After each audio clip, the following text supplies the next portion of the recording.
എല്ലാവർക്കും നമസ്കാരം. Kerala PSC departmental test പരീക്ഷയുടെ പുതിയ വിജ്ഞാപനം പുറപ്പെടുവിച്ചിരിക്കുകയാണ്. എല്ലാവരും ഓൺലൈൻ മുഖേന അപ്ലൈ ചെയ്തുവെന്ന് കരുതുന്നു. ഡിപ്പാർട്ട്മെൻ്റൽ ടെസ്റ്റ് പരീക്ഷയുമായി ബന്ധപ്പെട്ട് ഏതൊക്കെ പുസ്തകങ്ങളാണ് നമ്മൾക്ക് റെഫർ ചെയ്യാനുള്ളത് എന്ന് പലർക്കും സംശയമുണ്ടാകും. ചില പുസ്തകങ്ങൾ നമുക്ക് പരീക്ഷാ ഹാളിൽ കൊണ്ടുപോകാവുന്നവയാണ്. അത്രയും പുസ്തകങ്ങളൊക്കെ ഉപയോഗിച്ച് എങ്ങനെയാണ് നമുക്ക് പരീക്ഷകൾ എഴുതാൻ സാധിക്കുക? പുസ്തകങ്ങൾ നമ്മൾ പൈസ കൊടുത്ത് മേടിക്കണോ? പരീക്ഷ കഴിഞ്ഞാൽ നമുക്ക് ഇത്തരം പുസ്തകങ്ങൾ കൊണ്ട് നമുക്ക് ഉപകാരപ്രദം ആകുമോ? തുടങ്ങിയ ഒട്ടനവധി സംശയങ്ങൾ ഇക്കാര്യത്തിലുണ്ടാകാൻ സാധ്യതയുണ്ട്. നമുക്ക് നോക്കാം ഏതൊക്കെ പുസ്തകങ്ങളാണ് നമുക്ക് ഡിപ്പാർട്ട്മെൻറ്റ് ടെസ്റ്റ് പരീക്ഷയുമായി ബന്ധപ്പെട്ട് റെഫർ ചെയ്യാനുള്ളത് എന്ന്. ഏവർക്കും സെക്ടറിൻ്റെ പുതിയ വീഡിയോയിലേക്ക് സ്വാഗതം. അക്കൗണ്ട് ടെസ്റ്റുമായി ബന്ധപ്പെട്ട പുസ്തകങ്ങളാണ് ആദ്യം പറയാൻ ഉദ്ദേശിക്കുന്നത്. ഈ അക്കൗണ്ട് ടെസ്റ്റിൻ്റെ പ്രാധാന്യം നമ്മൾ മനസ്സിലാക്കേണ്ടതുണ്ട്. സർക്കാർ സർവീസിൽ പ്രമോഷൻ ലഭിക്കാൻ പല തസ്തികകളിലും അക്കൗണ്ട് ടെസ്റ്റ് ലോവർ പാസ്സായിരിക്കണം എന്ന നിബന്ധനയുണ്ട്. അക്കൗണ്ട് ടെസ്റ്റ് ലോവറിനൊപ്പം അക്കൗണ്ട് ടെസ്റ്റ് ഹയറും കൂടി അപ്ലൈ ചെയ്യാൻ നാം ശ്രദ്ധിക്കേണ്ടതുണ്ട്. കാരണം അക്കൗണ്ട് ടെസ്റ്റ് ലോവറിൻ്റെ ഏതെങ്കിലും പേപ്പർ നമ്മൾ ഫെയിൽ ആവുകയാണെങ്കിൽ അത് അക്കൗണ്ട് ടെസ്റ്റ് ഹയറിൽ നമ്മൾ പാസ്സായിട്ടുണ്ടെങ്കിൽ നമുക്ക് അക്കൗണ്ട് ടെസ്റ്റ് ലോവറിൻ്റെ സർട്ടിഫിക്കറ്റ് ലഭിക്കുന്നതാണ്. അപ്ലൈ ചെയ്യുമ്പോൾ ലോവറും ഹയറും കൂടി അപ്ലൈ ചെയ്യാൻ ശ്രദ്ധിക്കുമല്ലോ.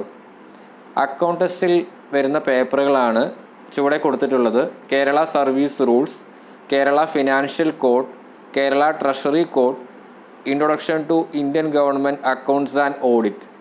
അപ്പോൾ ഇത്രയും പേപ്പറുകളിൽ ഏതൊക്കെ പുസ്തകങ്ങളാണ് നമുക്ക് പരീക്ഷയിൽ റെഫർ ചെയ്യാനുള്ളത് എന്ന് നമുക്ക് നോക്കാം. കേരള സർവീസ് റൂൾസുമായി ബന്ധപ്പെട്ട പുസ്തകങ്ങൾ നോക്കാം. 2 പുസ്തകങ്ങളാണ് KSRുമായി ബന്ധപ്പെട്ട് നമുക്ക് റെഫർ ചെയ്യാനുള്ളത്. KSR volume 1 and KSR volume 2.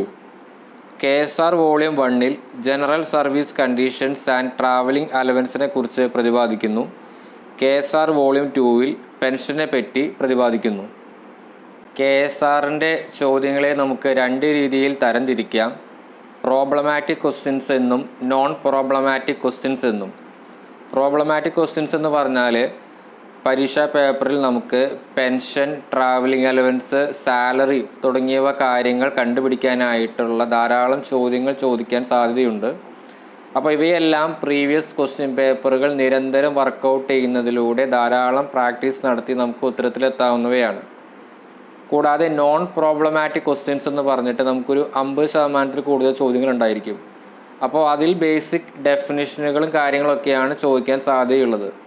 അപ്പോൾ അവയ്ക്കുള്ള ഉത്തരങ്ങളെല്ലാം കണ്ടെത്താനായിട്ട് നമുക്ക് KSRൻ്റെ പുസ്തകം കയ്യിലുള്ളത് വളരെയധികം ഗുണം ചെയ്യുന്നവയാണ്. KSRൻ്റെ പുസ്തകങ്ങൾ നമ്മൾ പൈസ കൊടുത്ത് മേടിക്കുമ്പോൾ നമുക്ക് യാതൊരു തരത്തിലുള്ള നഷ്ടങ്ങളുണ്ടാകാൻ സാധ്യതയില്ല. കാരണം നമ്മുടെ സർവീസ് ജീവിതത്തിലുടനീളം KSRുമായി ബന്ധപ്പെട്ട പല റെഫറൻസുകളും ഫയൽ വർക്ക് ചെയ്യുന്ന സമയത്ത് നമുക്ക് ആവശ്യമായി വരും. അപ്പോൾ പൈസ കൊടുത്ത് നമ്മൾ മേടിച്ചില്ലെങ്കിൽ പോലും നമ്മുടെ സീനിയേഴ്സിൻ്റെ കയ്യിൽ നിന്നെങ്കിലും KSRൻ്റെ പുസ്തകങ്ങൾ നമ്മൾ കളക്ട് ചെയ്യാൻ ശ്രദ്ധിക്കുമല്ലോ. പരീക്ഷാ ഹാളിൽ ഇത്തരം പുസ്തകങ്ങൾ നമ്മൾ ഉപയോഗിക്കുമ്പോൾ യാതൊരു തരത്തിലുള്ള മാർക്കിങ്ങുകളോ അടയാളങ്ങളോ ഒന്നും പുസ്തകത്തിനകത്ത് പാടില്ല എന്ന് വ്യവസ്ഥ ചെയ്തിട്ടുണ്ട്. അപ്പോൾ അവയെല്ലാം ഒഴിവാക്കിയിട്ടുള്ള പുസ്തകങ്ങൾ തന്നെ തിരഞ്ഞെടുക്കാൻ നമ്മൾ ശ്രദ്ധിക്കണം. KSRൻ്റെ പുസ്തകങ്ങളെ റൂൾസ്, അപ്പൻഡിക്സ് എന്നിങ്ങനെ പല രീതിയിൽ തരംതിരിച്ചിട്ടുണ്ട്. ഇപ്പോൾ നമുക്ക് ഒരു എക്സാമ്പിൾ പറയുകയാണെങ്കിൽ കമ്മ്യൂട്ടഡ് ലീവുമായി ബന്ധപ്പെട്ട ഒരു ചോദ്യം ചോദിച്ചു എന്നിരിക്കട്ടെ. നമ്മുടെ കയ്യിൽ KSRൻ്റെ പുസ്തകമുണ്ട്. നമുക്ക് ആ ചോദ്യത്തിന് ഉത്തരം ഒറ്റ നോട്ടത്തിൽ ഉത്തരം കണ്ടെത്താൻ ചിലപ്പോൾ സാധിച്ചു വന്നില്ല എങ്കിൽ KSRൻ്റെ ഇൻഡെക്സിൽ ലീവ്സിനെ പറ്റി പറയുന്ന ഒരു സെക്ഷനുണ്ട്. അപ്പോൾ ആ ലീവ്സിൻ്റെ സെക്ഷൻ ഇൻഡെക്സ് നോക്കി അത് ഏത് റൂളിലാണ് കിടക്കുന്നത് എന്ന് നമ്മൾ ആദ്യം കണ്ടെത്തുക. അതിനുശേഷം ആ റൂൾ ഓപ്പൺ ചെയ്ത് അതിൽ ഈ പറയുന്ന കമ്മ്യൂട്ടഡ് ലീവ് വരുന്ന സെക്ഷൻ എവിടെയാണെന്ന് നോക്കി വയ്ക്കുക. തുടർന്ന് കമ്മ്യൂട്ടഡ് ലീവുമായി ബന്ധപ്പെട്ട കാര്യങ്ങൾ വായിച്ചു നോക്കുന്നതിലൂടെ നമുക്ക് ഉത്തരത്തിലെത്താവുന്നവയാണ്. പക്ഷേ ഇത്രയും കാര്യങ്ങൾ ഈ എക്സാം ഹാളിലെ കുറഞ്ഞ സമയത്തിനുള്ളിൽ ചെയ്യുക എന്നത് അപ്രായോഗികമാണ്. അപ്പോൾ വീടിനകത്ത് തന്നെ നമ്മൾ പരീക്ഷയ്ക്ക് മുമ്പേ തന്നെ ധാരാളം പ്രാക്ടീസ് ഇക്കാര്യത്തിൽ നടത്തേണ്ടതുണ്ട്.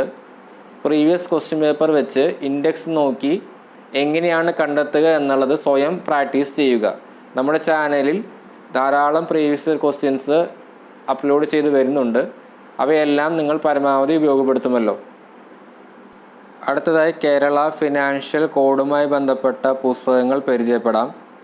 Kerala financial code volume 1, Kerala financial code volume 2, Kerala budget manual എന്നീ 3 പുസ്തകങ്ങളാണ് കേരള ഫിനാൻഷ്യൽ കോഡ് പരീക്ഷയുമായി ബന്ധപ്പെട്ട് നമുക്ക് റെഫർ ചെയ്യാനുള്ളത്. ധാരാളം ബേസിക് ഡെഫിനിഷനുകൾ ഈ 3 പുസ്തകങ്ങളിലും അടങ്ങിയിട്ടുണ്ട്. അപ്പോൾ പരീക്ഷയ്ക്ക് നമ്മുടെ കയ്യിൽ ഇത്രയും പുസ്തകങ്ങളൊക്കെ ഉണ്ടാവുക എന്നത് നമുക്ക് വളരെയധികം അഡ്വാൻറ്റേജ് നമുക്ക് തരും. ഈ 3 പുസ്തകങ്ങളിൽ നിന്നും ധാരാളം ചോദ്യങ്ങൾ കേരള ഫിനാൻഷ്യൽ കോഡുമായി ബന്ധപ്പെട്ട പരീക്ഷയ്ക്ക് ചോദിക്കാൻ സാധ്യതയുണ്ട്. അപ്പോൾ ഇവയുടെ എല്ലാം ഡെഫിനിഷനുകൾ ഒക്കെ കാണാപ്പാഠം പഠിക്കുക എന്നത് അപ്രായോഗികമാണ്. ധാരാളം previous year question paper workout ചെയ്യുന്നതിലൂടെ നമുക്ക് പ്രധാനപ്പെട്ട ഭാഗങ്ങൾ പരീക്ഷയ്ക്ക് ചോദിക്കുന്ന ഏരിയാസ് കണ്ടെത്താൻ സാധിക്കും. അവയെല്ലാം നമ്മുടെ ഇൻഡെക്സ് നോക്കി ഇൻഡെക്സിൽ എവിടെയാണ് ഇത്രയും ഡെഫിനിഷനുകളെല്ലാം പറയുന്നത് അതുമായി ബന്ധപ്പെട്ട റൂൾസ് കണ്ടെത്തുക. ആ റൂൾസിൽ എവിടെയൊക്കെയാണ് ഈ സെക്ഷനെ പറ്റി കൂടുതൽ കാര്യങ്ങൾ പറഞ്ഞിട്ടുള്ളത് എന്ന് ഒരു ഐഡിയ ഉണ്ടാക്കി വെച്ച് കഴിഞ്ഞാൽ നമുക്ക് പരീക്ഷാ ഹാളിൽ വളരെ എളുപ്പത്തിൽ തന്നെ പുസ്തകം മറിച്ച് ഉത്തരത്തിലേക്ക് എത്താവുന്നവയാണ്. നമുക്കൊന്നും കാണാപ്പാഠം പഠിക്കേണ്ട യാതൊരു ആവശ്യവുമില്ല. പുസ്തകത്തിൽ എവിടെയാണ് ഈ ഡെഫിനിഷൻ കിടക്കുന്നത് എന്ന് മനസ്സിലാക്കിയാൽ മതി. പ്രീവിയസ് ക്വസ്റ്റ്യൻ പേപ്പറുകളും നമ്മുടെ പുസ്തകത്തിൽ ഇൻഡെക്സ് നോക്കി നമുക്ക് വളരെ എളുപ്പത്തിൽ തന്നെ ഡിപ്പാർട്ട്മെൻറ്റ് ടെസ്റ്റ് പരീക്ഷകളെല്ലാം പാസ്സാകാവുന്നതേ ഉള്ളൂ. കേരള ട്രഷറി കോഡുമായി ബന്ധപ്പെട്ട പുസ്തകങ്ങൾ നോക്കാം. Kerala treasury code volume 1, Kerala treasury code volume 2, Kerala account code volume 2 എന്നീ പുസ്തകങ്ങൾ പരീക്ഷാ ഹാളിൽ നമുക്ക് കൊണ്ടുപോകാവുന്നവയാണ്. TR ഫോമുകളെക്കുറിച്ചും TA ഫോമുകളെക്കുറിച്ചുള്ള ധാരാളം ചോദ്യങ്ങൾ കേരള ട്രഷറി കോഡിൻ്റെ ലോവറിനും ഹയറിനും ചോദിച്ചു കണ്ടിട്ടുണ്ട്. TR ഫോമുകളെക്കുറിച്ചാണ് ചോദ്യമെങ്കിൽ Kerala treasury code volume 2 refer ചെയ്യാൻ നമ്മൾ ശ്രദ്ധിക്കണം. TA ഫോമുകളെക്കുറിച്ചാണ് ചോദ്യമെങ്കിൽ Kerala account code volume 2 refer ചെയ്യാൻ ശ്രദ്ധിക്കണം. ഏകദേശം 50% കൂടുതൽ ചോദ്യങ്ങൾ കേരള ട്രഷറി കോഡ് വോളിയം 1 നിന്നായിരിക്കും. സോ ഇവയെല്ലാം നമുക്ക് കാണാപ്പാഠം പഠിച്ച് പോവുക എന്നത് വളരെയധികം അപ്രായോഗികമാണ്. പുസ്തകങ്ങൾ കയ്യിലുണ്ടെങ്കിൽ നമുക്ക് ഇൻഡെക്സ് നോക്കി വളരെ എളുപ്പത്തിൽ തന്നെ നമുക്ക് പാസ്സാകാവുന്ന പേപ്പറാണ് കേരള ട്രഷറി കോഡ്. ആയതിനാൽ എല്ലാവരും പുസ്തകങ്ങൾ സീനിയേഴ്സിൻ്റെ കയ്യിൽ നിന്നോ അല്ലെങ്കിൽ മാർക്കറ്റിൽ നിന്നോ മേടിക്കാനായിട്ട് പ്രത്യേകം ശ്രദ്ധിക്കുമല്ലോ. അടുത്തതായി introduction to Indian government accounts and ഓഡിറ്റുമായി ബന്ധപ്പെട്ട പുസ്തകങ്ങൾ നോക്കാം. Introduction to Indian government accounts and audit ഇത് വിത്തൗട്ട് ബുക്കാണ്. പരീക്ഷാ ഹാളിൽ നമുക്ക് ഈ പുസ്തകം കൊണ്ടുപോകാൻ സാധിക്കുകയില്ല. Kerala account code volume 1 with ബുക്കാണ്. കോൺസ്റ്റിറ്റ്യൂഷൻ ഓഫ് ഇന്ത്യ വിത്ത് ബുക്കാണ്. ഇതിൽ കേരള അക്കൗണ്ട് ടെസ്റ്റ് ലോവറിന് മാത്രം അപ്ലൈ ചെയ്തിട്ടുള്ളവരാണ് എങ്കിൽ കേരള അക്കൗണ്ട് കോഡ് വോളിയം 1 പുസ്തകങ്ങൾ മാത്രമേ കൊണ്ടുപോകാൻ സാധിക്കുകയുള്ളൂ. അക്കൗണ്ട് ടെസ്റ്റ് ഹയറിന് നിങ്ങൾ അപ്ലൈ ചെയ്തിട്ടുണ്ടെങ്കിൽ കോൺസ്റ്റിറ്റ്യൂഷൻ ഓഫ് ഇന്ത്യ ബെയർ ആക്ടിൻ്റെ പുസ്തകവും കേരള അക്കൗണ്ട് കോഡ് വോളിയം 1 പുസ്തകവും പരീക്ഷാ ഹാളിലേക്ക് കൊണ്ടുപോകാവുന്നവയാണ്. ഇന്ത്യൻ ഗവൺമെൻറ്റിൻ്റെ അക്കൗണ്ട്സ് ആൻഡ് ഓഡിറ്റുമായി ബന്ധപ്പെട്ട ബേസിക് ഐഡിയാസ് നമ്മൾ ഹൃദയസ്ഥമാക്കേണ്ടതുണ്ട്. കാരണം ഇതിൻ്റെ പുസ്തകങ്ങൾ നമുക്ക് എക്സാം ഹാളിൽ കൊണ്ടുപോകാൻ സാധിക്കുകയില്ല. അപ്പോൾ ധാരാളം previous year question papers workout ചെയ്യുക, ബേസിക് ഡെഫിനിഷനുകൾ കാര്യമായിട്ട് നോക്കി വയ്ക്കുക തുടങ്ങിയവയാണ് ഇവ പാസ്സാകാനായിട്ട് നമുക്ക് ചെയ്യാൻ സാധിക്കുക. കൂടുതലും ആവർത്തന ചോദ്യങ്ങളാണ് ഈ പേപ്പറിൽ കണ്ടു വന്നിട്ടുള്ളത്.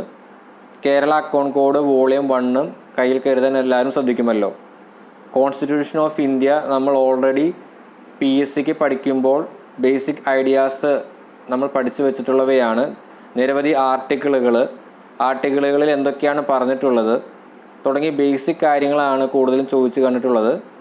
അപ്പോൾ ലോവറിനൊപ്പം നമുക്ക് ഇതിൻ്റെ ഹയറും കൂടി അപ്ലൈ ചെയ്യാൻ എല്ലാവരും ശ്രദ്ധിക്കുക. ഇനി പറയുന്നവയെല്ലാം വിത്തൗട്ട് ബുക്സാണ്. നമ്മുടെ തസ്തികയിൽ നമുക്ക് പ്രൊബേഷൻ പൂർത്തീകരിക്കാൻ ഉതകുന്ന പേപ്പറുകളാണ് ഇനി പറയാൻ പോകുന്നത്. സെക്രട്ടേറിയറ്റ് ഓഫീസ് മാനുവൽ എന്ന പരീക്ഷയുമായി ബന്ധപ്പെട്ട് ദ കേരള സെക്രട്ടേറിയറ്റ് ഓഫീസ് മാനുവലാണ് സിലബസ് ആയിട്ട് കേരള PSC വിജ്ഞാപനം ചെയ്തിട്ടുള്ളത്. സെക്രട്ടേറിയറ്റ് അസിസ്റ്റൻ്റായി ജോലിയിൽ പ്രവേശിച്ച ഒരു വ്യക്തിക്ക് അദ്ദേഹത്തിൻ്റെ പ്രൊബേഷൻ പൂർത്തീകരിക്കാനാണ് പ്രധാനമായും SOM പരീക്ഷ പാസ്സാകേണ്ടത്. ഇത് വിത്തൗട്ട് ബുക്ക് ആയതിനാൽ സെക്രട്ടേറിയറ്റിൻ്റെ ദൈനംദിന കാര്യങ്ങളെക്കുറിച്ചുള്ള വ്യക്തമായ ഐഡിയ നമ്മുടെ കയ്യിൽ ഉണ്ടായിരിക്കേണ്ടതാണ്. ധാരാളം previous year question paper workout ചെയ്യുന്നതിലൂടെ നമുക്ക് ഇത്തരം കാര്യങ്ങളെല്ലാം കവർ ചെയ്ത് പോകാവുന്നവയാണ്. Next, manual of procedure. ഒരു LD ക്ലർക്കായി സേവനത്തിൽ പ്രവേശിച്ച വ്യക്തി അദ്ദേഹത്തിൻ്റെ പ്രൊബേഷൻ പൂർത്തീകരിക്കുന്നതിനായി എഴുതേണ്ട പേപ്പറാണ് MOP. ഇതിൻ്റെ സിലബസായി കേരള PSC വിജ്ഞാപനം ചെയ്തിട്ടുള്ളത് manual of office procedure for use in officers other than secretariat.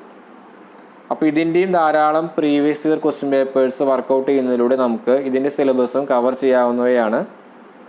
Next, KER, Kerala education acts and rules. ഇതിൽ നമ്മുടെ സർക്കാർ സർവീസിൽ പ്രവേശിച്ചിട്ടുള്ള അധ്യാപകർക്കുള്ള പരീക്ഷയാണ് KER. സ്കൂളുകളുടെ ദൈനംദിന കാര്യങ്ങളെക്കുറിച്ചാണ് കൂടുതലായിട്ടും KERൽ നമുക്ക് പഠിക്കാനായിട്ടുള്ളത്. അപ്പോൾ ഇത്രയും കാര്യങ്ങളാണ് ഡിപ്പാർട്ട്മെൻറ്റ് ടെസ്റ്റ് ബുക്സുമായി ബന്ധപ്പെട്ട് നമ്മൾ അറിഞ്ഞിരിക്കേണ്ടത്. ഡിപ്പാർട്ട്മെൻ്റൽ ടെസ്റ്റ് പരീക്ഷ എഴുതുന്ന കൂട്ടുകാരോട് പറയാനുള്ളത്, ഇപ്പോൾ നമ്മൾ പരീക്ഷയ്ക്കായിട്ട് ഒന്നും പഠിച്ചിട്ടില്ല എങ്കിൽ പോലും നമ്മുടെ കയ്യിൽ ഈ പരീക്ഷയുമായി ബന്ധപ്പെട്ട പുസ്തകങ്ങൾ ഉണ്ട് എങ്കിൽ നമുക്ക് വളരെയധികം ആത്മവിശ്വാസം അവ പകർന്നു തരും. കാരണം ഒരു ചോദ്യത്തിന് ഉത്തരം നമ്മൾ ആർക്കും അറിയില്ല എങ്കിൽ പോലും ആ ചോദ്യവുമായി ബന്ധപ്പെട്ട ഒരു കീവേഡ് ആ പുസ്തകത്തിൻ്റെ ഇൻഡെക്സ് നോക്കി നമുക്ക് വളരെ എളുപ്പത്തിൽ തന്നെ അതുമായി ബന്ധപ്പെട്ട റൂൾസോ അപ്പൻഡിക്സിലോ റെഫർ ചെയ്യാനായിട്ട് പെട്ടെന്ന് സാധിക്കും. നമ്മൾ PSCയോട് സമീപിച്ച ഒരു കാണാപ്പാഠം പഠിക്കുക എന്നുള്ള രീതിയൊന്നും ഇവിടെ ആവശ്യമില്ല. നമുക്ക് ഈ പുസ്തകത്തിൽ എവിടെയൊക്കെയാണ് ഈ പറയുന്ന കാര്യങ്ങൾ കിടക്കുന്നത് എന്നൊരു ബേസിക് ഐഡിയ ഉണ്ടാക്കി വെച്ചാൽ മാത്രം മതി. ചില പരീക്ഷയ്ക്ക് നമുക്ക് പുസ്തകങ്ങളൊന്നും കൊണ്ടുപോകാൻ സാധിക്കുകയില്ല. അപ്പോൾ അങ്ങനെയാണെങ്കിൽ നമ്മൾക്ക് നമ്മുടെ സീനിയേഴ്സിനോട് സംശയങ്ങൾ ചോദിച്ചിട്ടോ അല്ലെങ്കിൽ ധാരാളം previous year question papers workout ചെയ്യുന്നതിലൂടെയൊക്കെ നമുക്കൊരു ബേസിക് ഐഡിയ ഒക്കെ ഉണ്ടാക്കി വെക്കാവുന്നതാണ്. അത് മാത്രം മതി നമുക്ക് പരീക്ഷ പാസ്സാകാനായിട്ട്. കാരണം നമുക്ക് ഇവിടെ ഒന്നും 1ാം റാങ്ക് 2ാം റാങ്ക് അതിനൊന്നും യാതൊരു ആവശ്യമില്ല. എക്സാം ഒരു 40% മേലെ മാർക്ക് മേടിച്ച് പാസ്സാവുക എന്നതാണ് നമ്മുടെ എല്ലാവരുടെയും ടാർഗറ്റ്. അപ്പോൾ അതിനായിട്ട് നമ്മൾ പരമാവധി പുസ്തകങ്ങളെല്ലാം കളക്ട് ചെയ്യാൻ ശ്രദ്ധിക്കുക. നമ്മുടെ സീനിയേഴ്സിനോടോ അല്ലെങ്കിൽ മാർക്കറ്റിലോ പോയിട്ട് പുസ്തകങ്ങളെല്ലാം മേടിക്കുക. അവയിൽ യാതൊരു തരത്തിലുള്ള മാർക്കിങ്ങുകളോ കാര്യങ്ങളോ ഒന്നുമില്ല എന്ന് ഉറപ്പ് വരുത്തുക. ഇത്തരം കാര്യങ്ങൾ മാത്രം നമുക്ക് ചെയ്താൽ മതി. നമുക്ക് വളരെ സുഖമായിട്ട് ഡിപ്പാർട്ട്മെൻറ്റ് ടെസ്റ്റ് എക്സാം ഒക്കെ പാസ്സാകാവുന്നവയാണ്. നമ്മൾ ഇത്രയും ഉദ്യോഗാർത്ഥികളോട് മത്സരിച്ച് വന്നിട്ട് ആണ് ഈ സർവീസിൽ കയറിയത് തന്നെ. അപ്പോൾ ഈ ഒരു 40% മാർക്ക് വാങ്ങി പാസ്സാവുക എന്ന് പറയുന്നത് വളരെയധികം സിമ്പിളായിട്ടുള്ള ടാസ്ക് തന്നെയാണ്. പക്ഷെ നമ്മൾ അതിൻ്റേതായ ഇമ്പോർട്ടൻസ് ഇത്തരം പരീക്ഷകൾക്ക് കൊടുക്കുന്നില്ല എന്നുള്ളതൊരു വാസ്തവമാണ്. വീട്ടിലെത്തിക്കഴിഞ്ഞാൽ നമ്മളൊരു ഡിപ്പാർട്ട്മെൻറ്റ് പരീക്ഷയ്ക്ക് പ്രിപ്പയർ ചെയ്യുന്നുണ്ട് എങ്കിൽ കുറച്ച് സമയമെങ്കിലും ഈ previous year question papers workout ചെയ്യാനും അവ നമ്മുടെ കയ്യിലുള്ള പുസ്തകങ്ങളിൽ ഏതൊക്കെ പാർട്ടുകളിലാണ് ഇരിക്കുന്നത് എന്ന് കണ്ടെത്താനുമുള്ള ഒരു സമയം ഇതിനു വേണ്ടി നമ്മൾ ചെലവഴിക്കുകയാണെങ്കിൽ അത് വളരെയധികം പരീക്ഷാ ഹാളിൽ നമുക്ക് ഉപയോഗപ്പെടാൻ സാധ്യതയുണ്ട്. അപ്പോൾ എല്ലാവർക്കും ഓൾ ദ ബെസ്റ്റ്. അപ്പോൾ എന്തെങ്കിലും സംശയങ്ങൾ ഇനി ഡിപ്പാർട്ട്മെൻറ്റ് ടെസ്റ്റ് ബുക്സുമായി ബന്ധപ്പെട്ട് ഉണ്ടെങ്കിൽ കമൻറ്റ് ബോക്സിൽ രേഖപ്പെടുത്തുക. നമുക്ക് മറ്റൊരു ക്ലാസ്സിൽ കാണാം. Thank you.